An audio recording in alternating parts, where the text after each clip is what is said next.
Welcome to another episode of our mini podcast, I Built a Company That Makes a Difference by B1. Here we talk to founders of sustainable businesses to get their takes on how and why they started their companies and lessons learned along the way. Today, I'm so pleased to say that we're talking with Maria Cibrian, the founder of Terraseed, which makes clean, high-quality vegan vitamins to make you and your family feel your best without harming the planet. Maria has built 3 businesses, 2 before Terraseed, and is a Forbes 1000 honoree. She has 14 years of experience in digital and wellness industries and is on a mission to build companies that are good for the health of people, animals, and the planet. Maria, welcome to the show. Thank you so much for being here. Thank you, Amber. It's really nice meeting you and being here in the show today with you.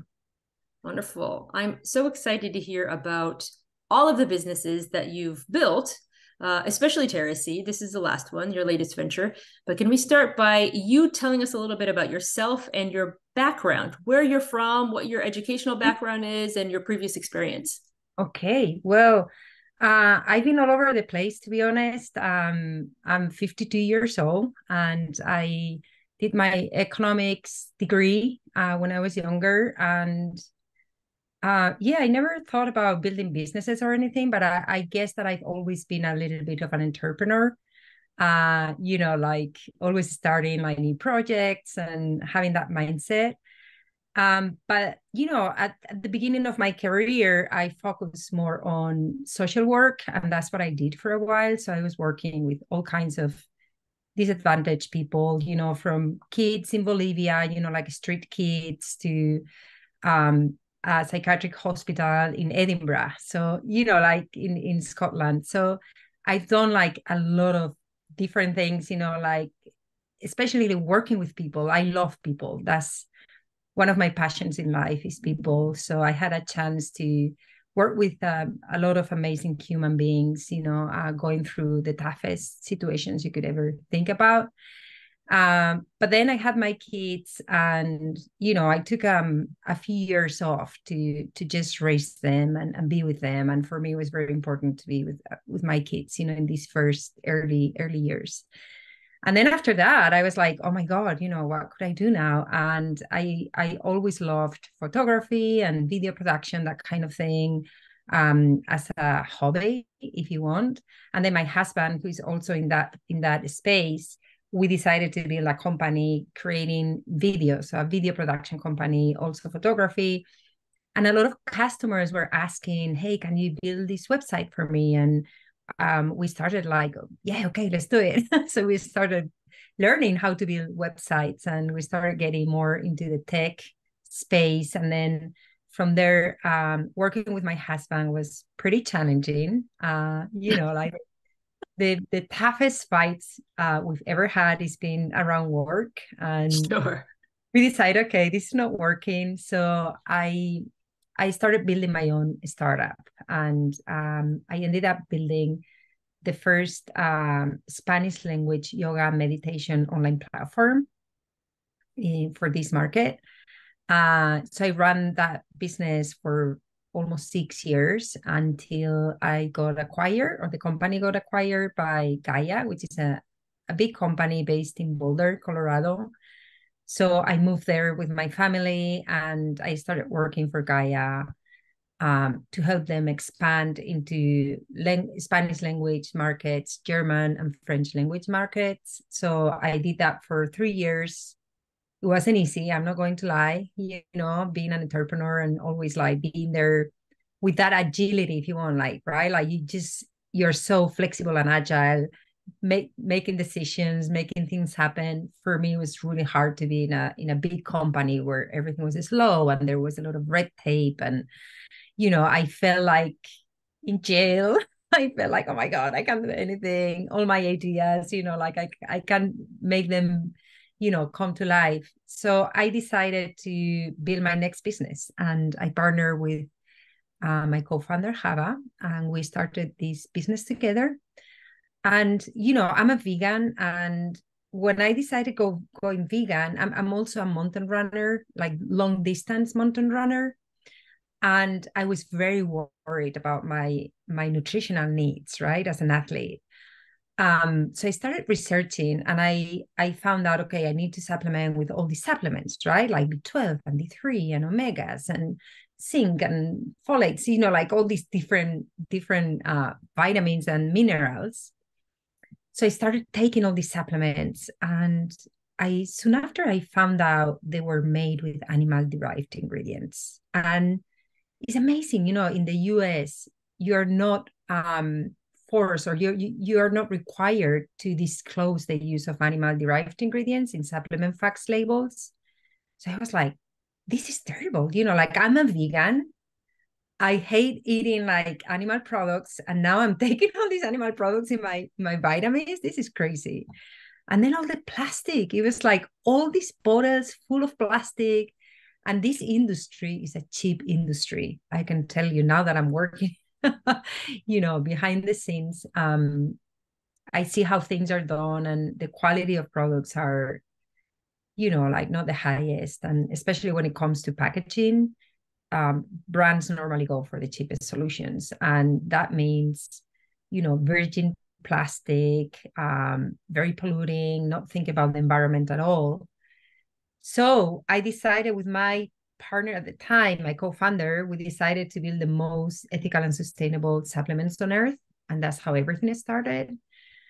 And then we applied to Techstars, which is this acceleration program in the US, and we got a place there, which is super hard. They only take like 1% of businesses applying. So it was like, oh my God, this is amazing. So we went through the program. It was really tough. 4 months of like, working 20 hours a day. I remember my kids like bringing me food to the basement where I was working, like lunch and dinner. Like for 4 months, I just disappeared. But it was amazing, like it was such a good experience. I learned a lot. I made a lot of connections, and it was awesome, except that my co-founder decided to leave. She was the wow. CEO. I was the CMO.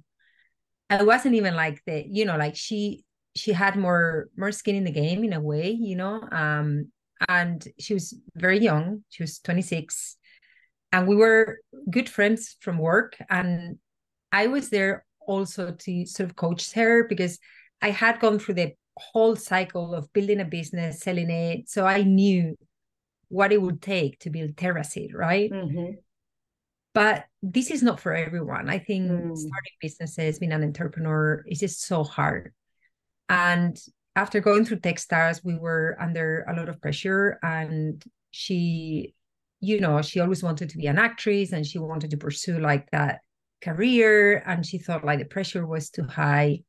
So she decided to leave. And it was one of the hardest parts of building this company. I cried and cried for days, because I truly love her still to this day. We have a great relationship, and it was really hard to lose her, and I was there on my own, racing around, like my first seed round. And so you picked up the whole company. I had to keep the whole company, so I became the CEO, and I had to wear so many hats. And we had a small team of about 8 people at the time, and most of them were part-time. And it was really tough. It was really tough. Suddenly, I mean, it's so interesting. The first time Hava, that's the name of my ex-co-founder, the first time we were talking about like this business and building a new company, she told me, what is the biggest learning from your previous company? And I said, I will never build a business on my own again. Never, ever. Because I built it on my own, the previous time. And there I was again on my own, building Terraseed. And it was, oh my God, is this my Not thing? only daunting, but in an instant, because you're right. Being an entrepreneur and building business, that is not for everyone, for sure. For sure. Mm-hmm. That is not for everyone. And it's very, very difficult, near impossible to explain what it's like, not only from a process point of view, but from an everyday point of view. Unless you've done something similar or you've built a business, it's very, very difficult to explain what it's like, which is why hiring into a startup is very, very precarious, unless you're taking folks who have come from startups or have done this before. But suddenly, if you're left without a co-founder, suddenly your whole trajectory changes, because you're drowning already, splitting the workload, and then suddenly you're picking everything up by yourself. Everything.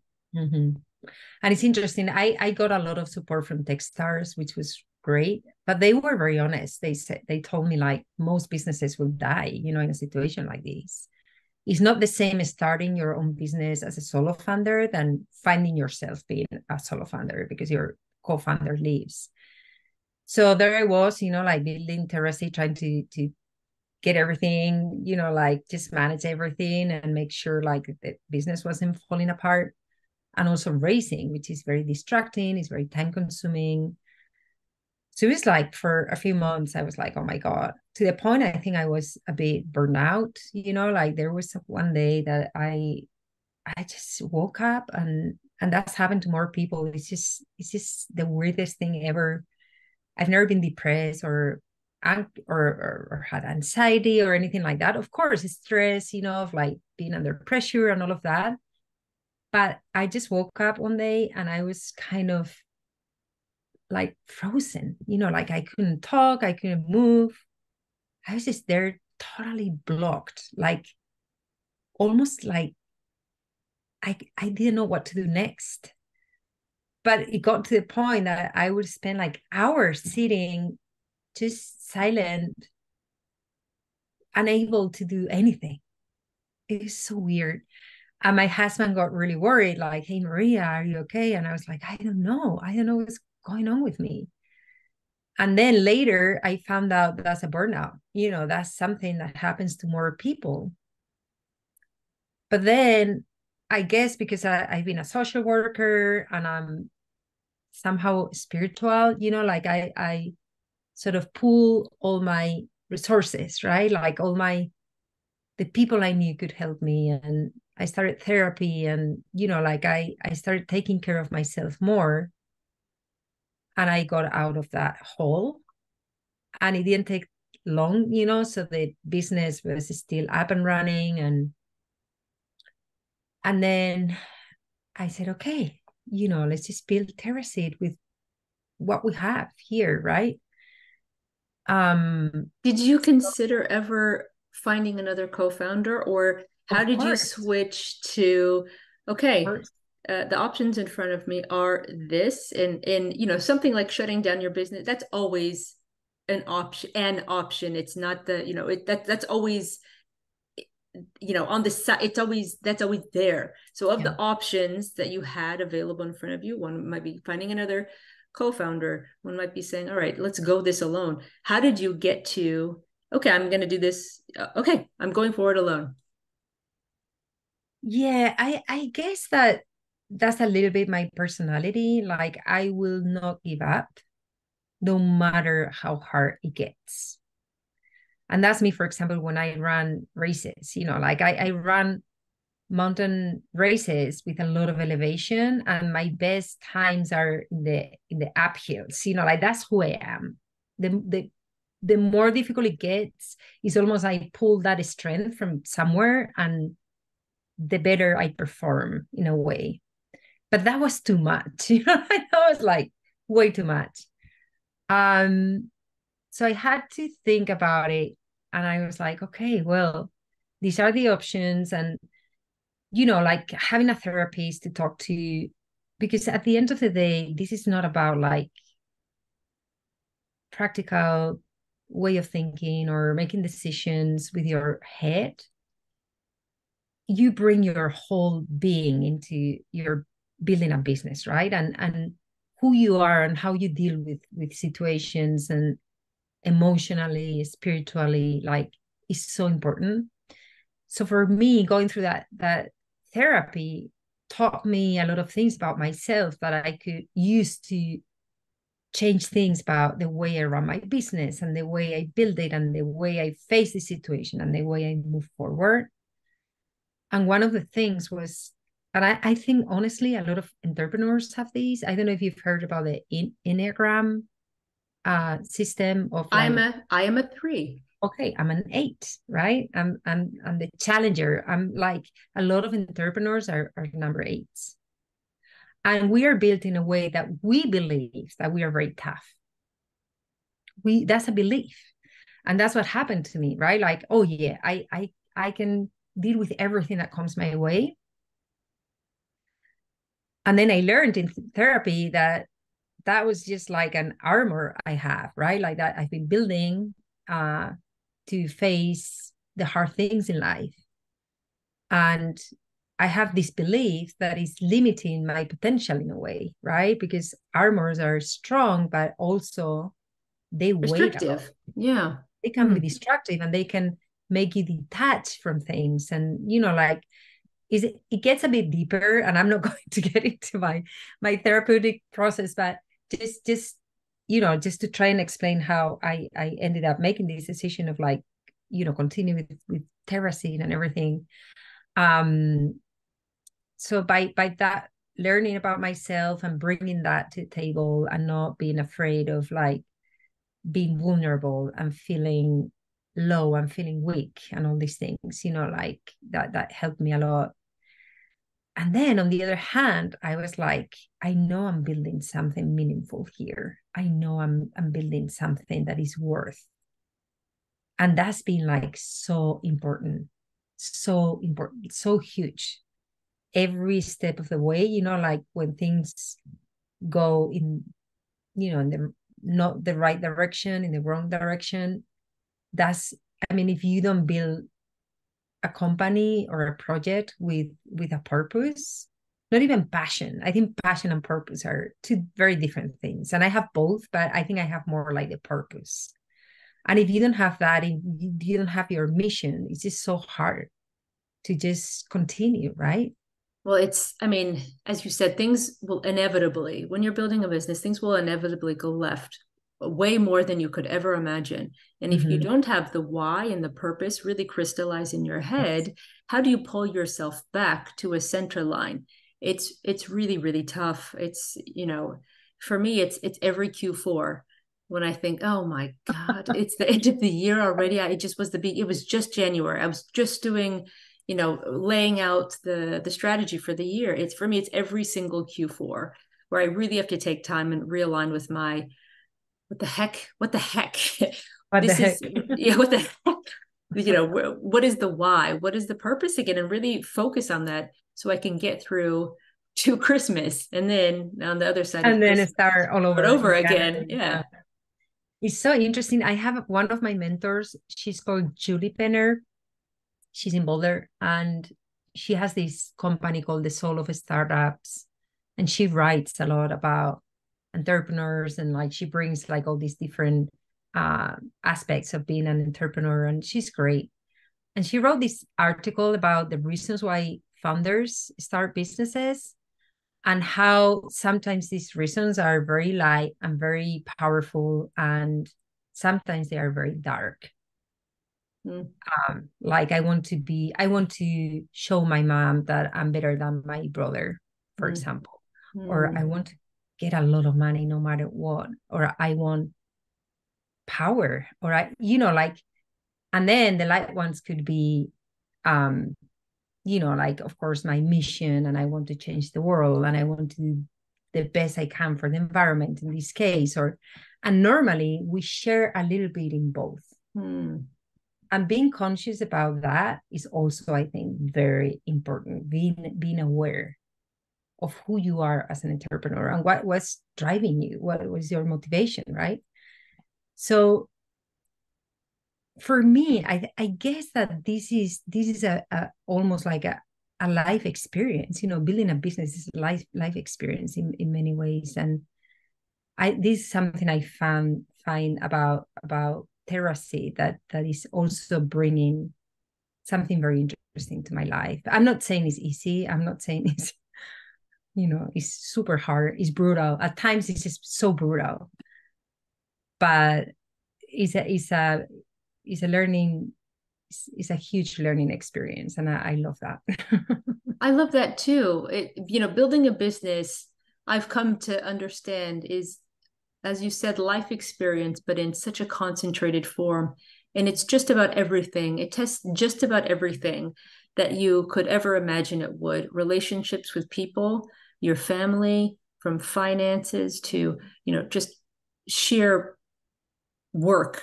It tests everything around you, and it's really life concentrated, especially at the beginning. At every step of the way, there are different challenges. But getting, I'd say those first 3 years, first 5 years under your belt and coming out of that alive still is like life concentrated. And it's, I don't even know how, at some point, you think I have to sit down and write this, because I very much believe in being very transparent and honest about the entrepreneurial journey, not just the flashy, successful things. Totally. And how do you even start? Like, where do you even start? Oh my gosh, lots of people have done it before that are way more articulate than I am. But that's why I like, being able to talk to entrepreneurs in this setting as well, is to say, look, let's just bust this wide open and talk about how grueling, and you said brutal, this can be. So let's talk about not just Terraseed, but the industry that Terraseed exists in. I don't know a lot about this. I'm also a runner. I grew up running cross country in the high deserts of Western Colorado, not in the mountains. That sounds tough like on to the me. Plain. Yeah, on the high desert. You're more like a plain type of runner. Yes. So, and I still am a competitive runner, and supplements are a big part of my life as well. Oh, yeah. But I don't know a lot about this world. I do my research on things, trying to find the cleanest, healthiest version of what I can get, but you know far, far more. You've forgotten more than I will ever know. So can you talk to us just a little bit about this supplements world that is becoming so prevalent? But you said very, not super regulated, and not a lot of stringent requirements in terms of disclosure as well. So can you just talk to us about this whole industry? Of course. Yeah, and just to wrap up the story, before I ended up finding an amazing co-founder. So you did? I think everything happens for a reason. And he joined the business last year, and it's been amazing. He's an Argentinian guy based in Denver, and he's called Raul, and he's just he went right on, like into building Terraseed with me, and it's been amazing. So but the more you plan it, the less it happens. And he showed up like unexpectedly. And one day, like we started talking, and he fell in love with Terraseed and the vision, and he ended up like joining me. So yeah, it's amazing. So that was spontaneous. It was a spontaneous. Yeah, totally. I wasn't looking anymore. I was like, okay, I'm Terraseed. You stopped looking. Oh, yeah. wow. Yeah, totally. So it's just so interesting. Anyways, yeah, for the industry, I mean, oh my God, there's so much to unfold here. First of all, I wasn't familiar with the supplement industry. Nutrition is something I really like as a personal sort of, like interest. But I don't come from this space. I've never, this is the first time I build like a physical product, which I find it so challenging. I think it's way more challenging than building a tech company. But anyways, so what happened is, when I started researching into supplements, I found like this industry was very opaque. Like it was very difficult to get the information you needed or you wanted.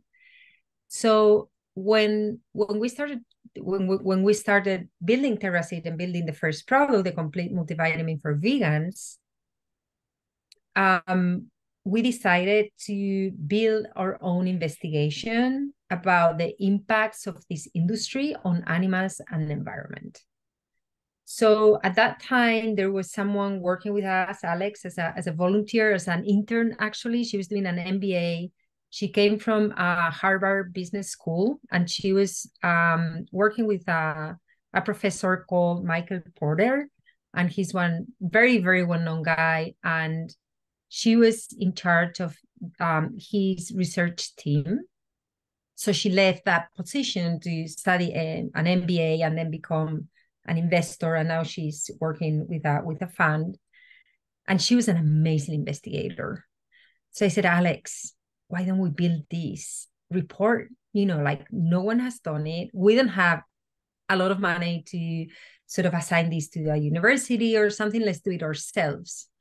So Alex and I started working on this report. She did most of the research. She knew where to look. She knew how to build it. And we ended up publishing this report showing the impacts of the industry. And, the results are shocking. This industry in the US alone every year contributes to the killing of 24 billion animals. 24 billion with a B, right? Okay. Most of them are fish. And Right. they're used to make omega-3 fish oil. This has a lot of impact on natural ecosystems, like we know fishing, especially when it's done with like these massive boats that destroy the bottom of the sea, like we know that has like a lot of impact.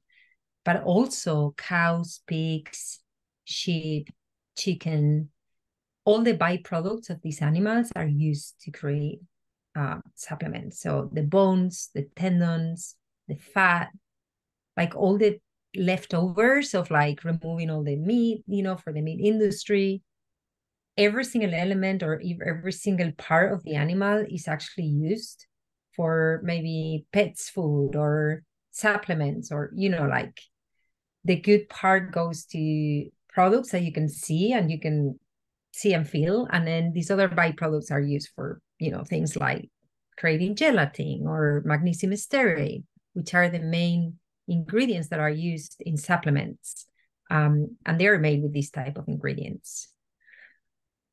And then I learned, for example, D3 comes from lanolin that comes from sheep, from the sheep's wool.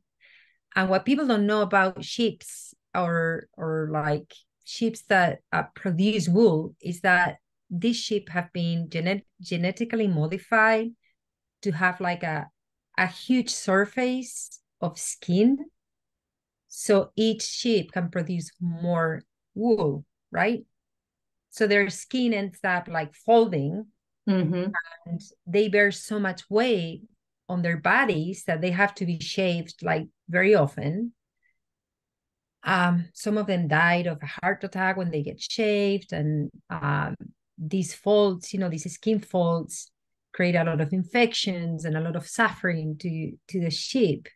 It's horrible. Like when you start getting into each of these ingredients, what is behind, it's like, I don't think people would like to take a supplement that has all of these behind. You know what I mean? Like especially when there are other options that don't involve harming any animals or the environment, like pectin instead of gelatin, or like reindeer lichen to create D3, which is what we use in Terraseed, or omega-3 that comes from algae instead of fish, because the reality is that fish take algae from algae. Sorry, fish take omega-3 from algae. Mm-hmm. So fish is a middleman. Mm-hmm. But it is cheaper for the industry to kill all these fish to get the oil, right? Like everything is based on cost effectiveness. Mm-hmm. And the animal industry is just become like a commodity. So it's very cheap to use animals to create products. It's cheaper than other sources. So we started like, untapping all these in terms of like the animals, and then what about the plastic, and what about the containers, And we found out that this industry creates 2.3 billion plastic pill bottles every year. Every year. Every year. So we're not talking about medicine, and we're not talking about vitamins. We're just talking about supplements alone. Supplements alone. So we learned that only 30% of recycled or recyclable plastic actually gets recycled in this industry. And like these numbers they are similar for other types of packaging, but for the supplement industry, 30% of recyclable plastic gets recycled. That means a tiny proportion of all these plastic pill bottles end up, in a recycling facility. The rest of this plastic ends up in landfills, the ocean, microplastics, everything we know about plastic. So we were like, okay, this is shocking. This is like, people don't know this. You did this study, you did this research before you officially launched the company. This was exploratory? No. Actually, we knew that we wanted to build a sustainable brand of supplements that were vegan, of course. And we started with a complete multivitamin for vegans because we knew vegans were going to resonate with these set of values for the product. So when we started building this product, it took us 1.5 years. It was super challenging because of a number of reasons. The first thing was to try and find ingredient providers who were sourcing these ingredients from vegan sources and sustainable sources.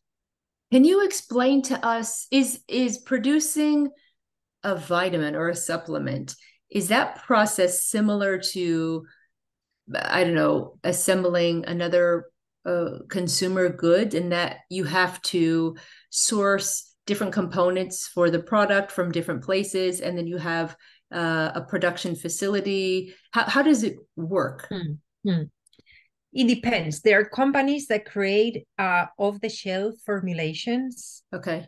You just buy, it's like a white label formulation or pill or capsule. So you just go and buy them and you put your own sticker on the bottle. So you do the marketing. You just go into the market. So it's super easy. That's why it's such a competitive space, because it's so easy to just buy these already made, formulations and capsules or gummies or whatever it is. And you just put the marketing around it and the brand image, and you have a business in Amazon or, super easy. So the way we wanted to do this, because obviously, again, the ingredients that are used or the quality of these ingredients, we wanted to build a business that it was sustainable. We wanted to build a product that it was sustainable. So everything had to go from that place, had to come from that place. So what we did was we spoke to a contract manufacturer in Long Island, and we wanted omega-3s that could provide, it's a fatty acid. So we wanted to provide both EPA and DHA. And the only way was to use oil and a concentration, like a concentrated algae oil. So we, that's just one example. So we knew we wanted a complete formulation. We worked with a formulator to come up with a very complete, a formulation that it was specifically designed for vegans and for the type of minerals and vitamins that they may be lacking because of their restrictions in their diets, right? So we started looking for these ingredients, and that was a challenge, right? How do we find all these ingredients all over the world where we knew had been sourced sustainably without harming animals or natural ecosystems? So for example, going back to omega-3s, this algae comes from algae that is grown indoors. So we don't go indoors. So there's no harm to any marine ecosystem. Is done in a very controlled environment. They've been able to cultivate this very powerful microalgae that you can extract this very powerful oil. So he was just trying to find all these different ingredient providers. And back in the day, that was 2019, it wasn't easy to find this type of providers. These days, I think the industry is evolving a little bit, and there's more and more ingredients in the market that have this sustainability component to it. But back in the day, it was very challenging. So the contract manufacturer said, okay, you can bring all these ingredients and we can run tests and see how it works, encapsulating all these together. And see like what is the interactions of the different ingredients. And of course, we had to run tests, but we are not going to look for these ingredients. You have to go and do it. So we had to, identify all these different ingredient providers. They also Was it came you up. flying all over the world testing and It was more, seeing? no, it was COVID. Like when we started building the product in 2019. Mm-hmm. So when we were in the middle of like researching all this, COVID happened. COVID, right.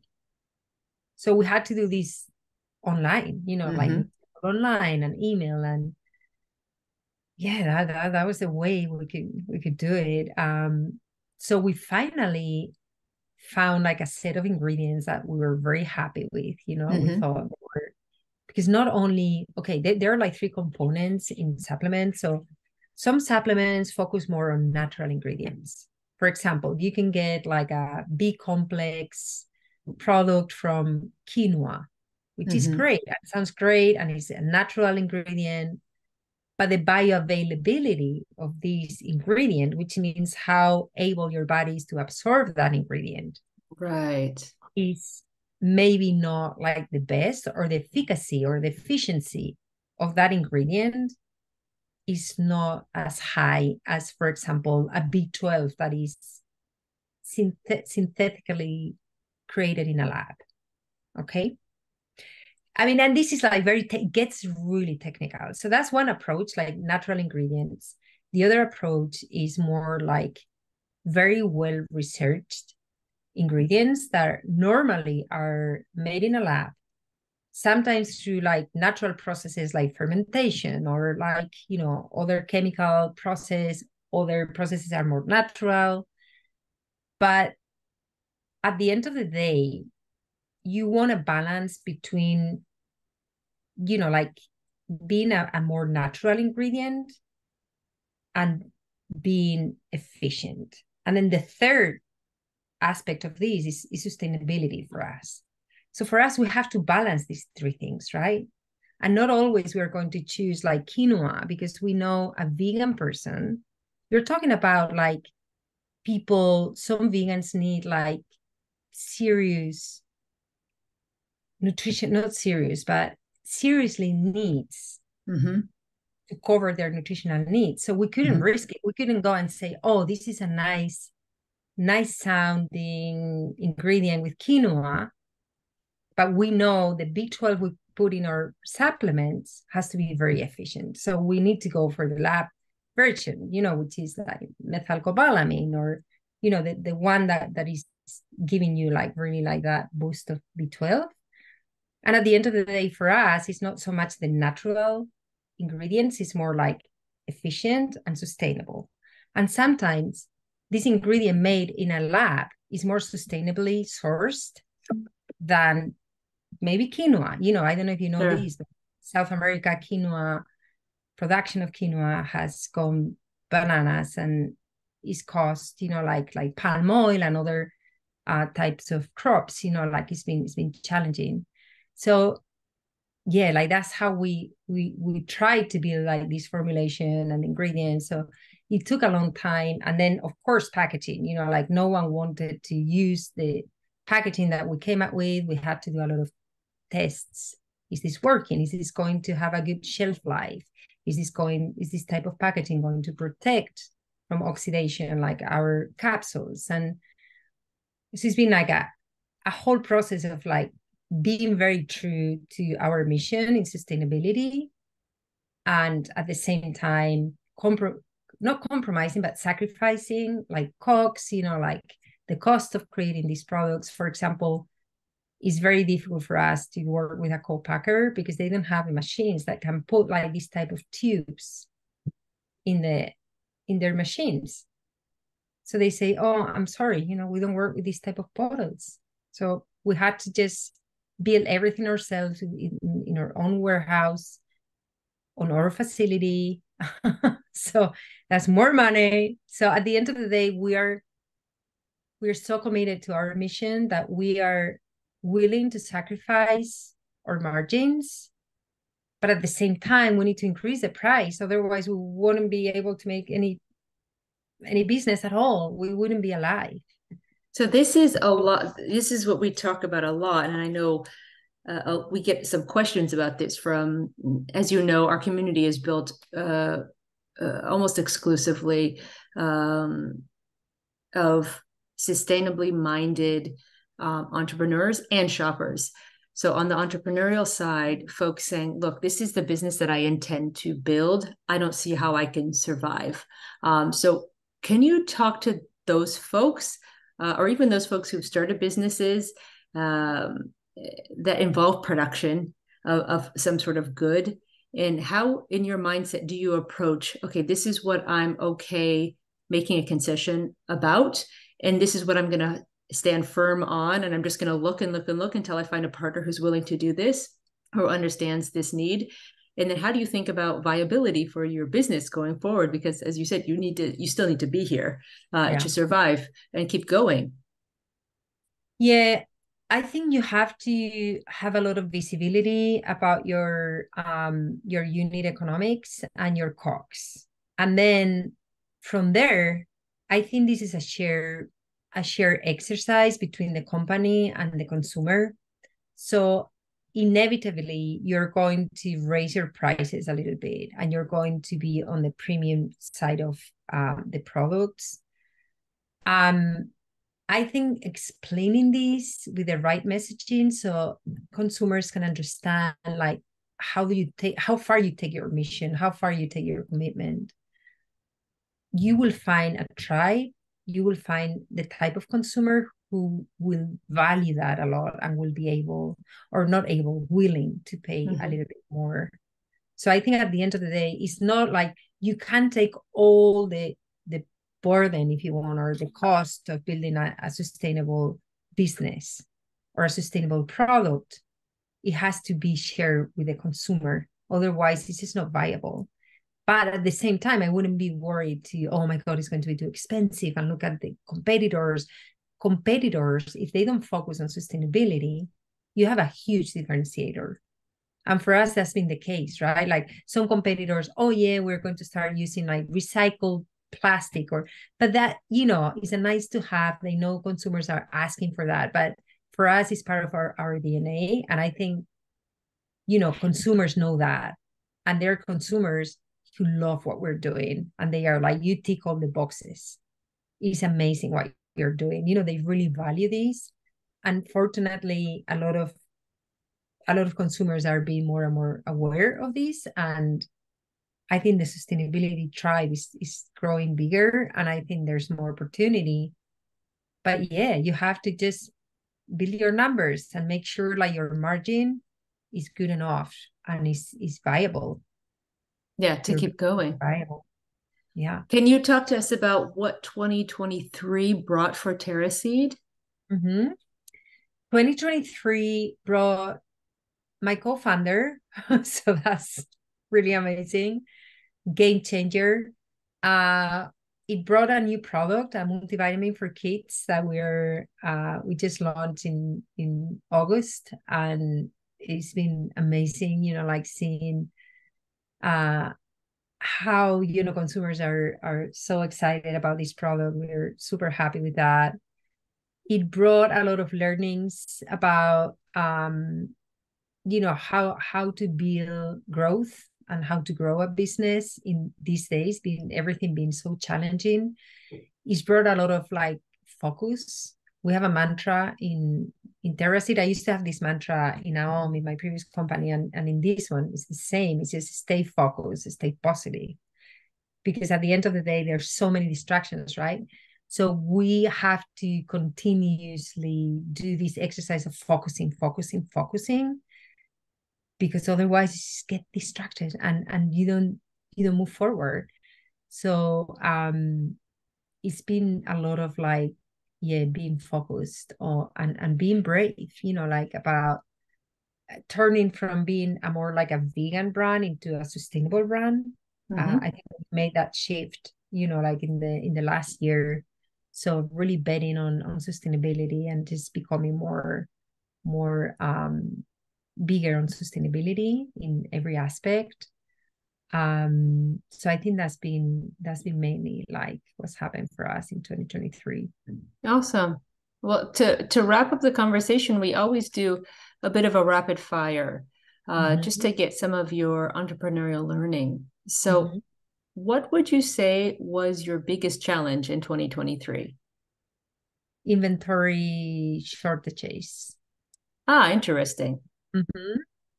Because of demand or because of production Yeah, issues? just like balancing demand and being able to produce fast enough. That's okay. Good problem to have, but a problem Yeah, that is a nonetheless. problem. Yeah, a problem nonetheless. What was the most exciting thing that happened to you this year? I think having my co-founder for sure. That is a game changer, as you put it. Yeah, congratulations on that.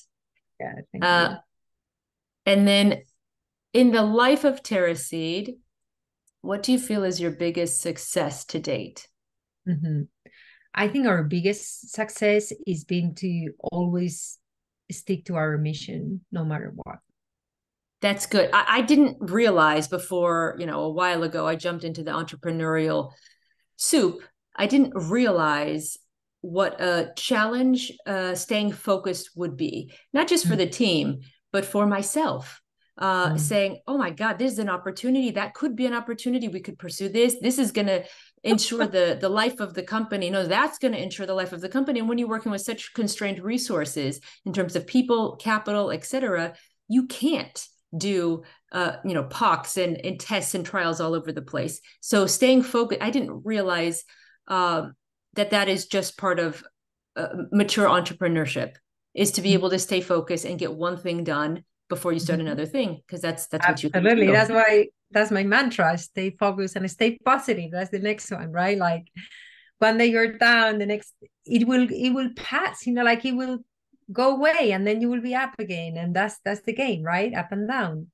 One reason I was so excited to talk to you is because this year for me, I've been, as you, the game is, it's an incredible roller coaster, and I've been focusing on things that will help me keep my nervous system in check, Mhm. because the stress, but it's more than stress.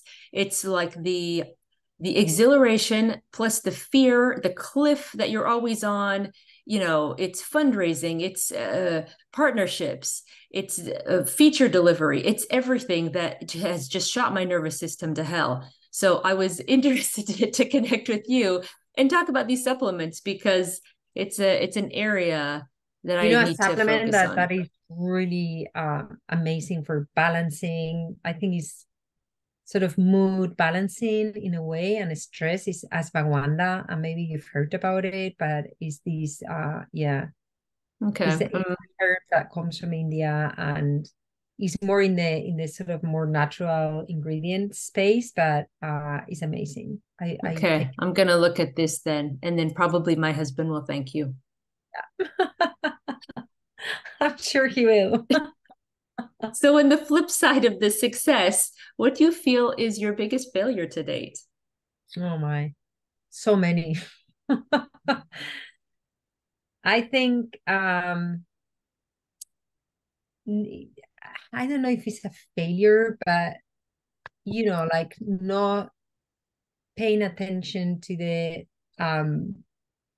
US is a very litigious country, so not paying attention to are we covered with these just being a little bit too optimistic about everything is going to be fine and not putting myself in scenarios where things can go wrong and paying the price.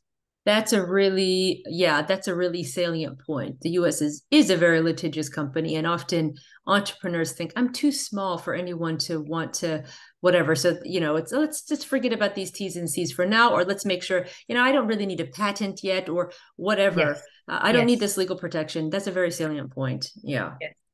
So we've had like a few situations where that's been the case. So I'm learning my lesson. Sometimes I tend to be a little too optimistic and I forget to put myself into these different scenarios. And I think Raul, my co-founder, brings that, but that's something I'm working on myself. So And what yeah. about the most important lesson you feel like you've learned? In this year or in this journey? Let's open it up. This journey. This is not going to be very profound or deep. I would just say physical product is the most difficult type of business you can build ever. Mm-hmm. Mm. And if you could get 85% of the world to adopt a single behavior, what would that be? That will be not eating animals and not using plastic. And it's possible and it's healthy and it's nice. Mm-hmm. So then give us a plug for Terraseed. Where can we find you? Online, on social media, in real life? Yeah, so you can find us on terraseed.com. Our handle is at Terraseed. So you can also find us in Instagram, in Facebook, in TikTok. And you can find me in LinkedIn. I'm super open to chatting with anyone, like if anyone wants to learn more or needs help with something, I'm always available. And I love helping other founders and other people. So I'm in LinkedIn, Maria Cebrian Fernandez. That's my second surname. And yeah, you can find me there. And do you ship internationally? We do ship internationally. It's a little challenging because in some countries there are some customs restrictions, or you will pay more for shipping. So it depends where you are. But yeah, you can totally place an order in our website and we will ship internationally. I'm headed to Colorado on Saturday and I'm making an order right now. And I'm going to order the kids' vitamins as well. Awesome. And we have a discount now on the kids because it's a new product. So it's 50% off. So you can just go to the site and take advantage of the offer. I did see that pop up when I was there earlier. So okay. I will be taking advantage of that. Maria, thank you so much. I really appreciate it. Really interesting, a little bit terrifying about this supplements industry and business. A lot to think about. But thank you very much for sharing what you've learned. Thank you so much for having me. And my dog is barking, so I guess it's time to go. So for everybody else, we'll see you on B1.